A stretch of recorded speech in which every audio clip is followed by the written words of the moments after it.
భారత అమ్ముల పొదలో మరో అస్త్రం. Agni three missile test success. Indian defence రంగంలో మరో మైలురాయి నమోదైంది. ఒడిశా తీరంలోని అబ్దుల్ కలాం ఐలాండ్ నుంచి అగ్ని-3 బాలిస్టిక్ క్షిపణి భారత్ విజయవంతంగా ప్రయోగించింది. శుక్రవారం స్ట్రాటజిక్ ఫోర్సెస్ కమాండ్ ఆధ్వర్యంలో ఈ పరీక్ష నిర్వహించారు. చైనా, పాకిస్తాన్ వంటి సరిహద్దు దేశాల వ్యూహాత్మక సవాళ్లను ఎదుర్కోవడంలో అగ్ని-3 క్షిపణి భారత్కు అత్యంత కీలకమైన ఆయుధంగా మారుతుంది.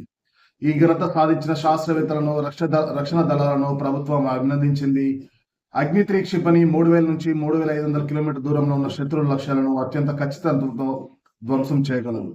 ఇది సుమారు 1.5 టన్నుల బరువు ఉన్న అణ్వాయుధాలను మోసుకెళ్లగలదు. 2 అంచెల సాలిడ్ ఫ్యూయల్ ఇంజిన్తో పనిచేసే ఈ క్షిపణి అత్యాధునిక నావిగేషన్ సిస్టమ్ కలిగి ఉంది.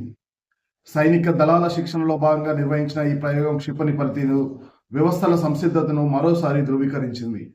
అగ్ని-3 క్షిపణి ఇప్పటికే భారత సైన్యంలో చేర్చబడింది.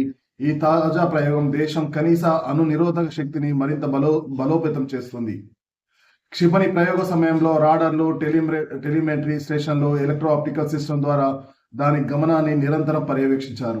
అన్ని రకాల ప్రమాణాలను అందుకుంటూ క్షిపణి నిర్ణీత లక్ష్యాన్ని ఖచ్చితత్వం చేరుకుందని DRDO రక్షణ అధికారులు వెల్లడించారు.